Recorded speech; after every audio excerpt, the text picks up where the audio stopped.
How to customize best friend emojis on Snapchat. Hey everyone, welcome back to our channel.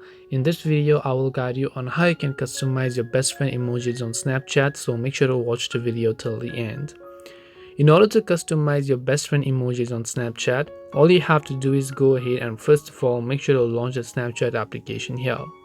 Once you launch a Snapchat app, just come to the chat page, and when you're on the chat page, you can set different type of emojis for different type of best friends.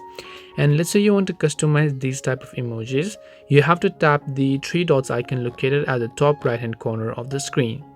After you tap the three dots icon located at the top right corner, at the very bottom you'll find an option known as Customize Best Friend Emojis. So make sure to tap on Customize Best Friend Emojis option. And after you do that, over here you will be able to see a list of different sort of emojis. So you can say Super BFF, BFF, Besties, BFs, My AI, Mutual, Besties, Snap Streak, and different sort of emojis.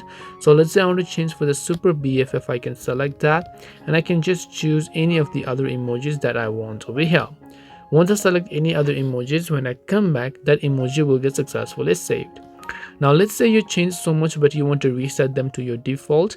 From the bottom you can find reset to default. You can tap on it and then tap on yes option and it will get successfully reset to default. This way you will be able to change and customize your best friend emojis on Snapchat. Hope this video was very helpful. If you have got any more questions, then feel free to leave them down. Thank you for watching till the end and see you soon in the next video.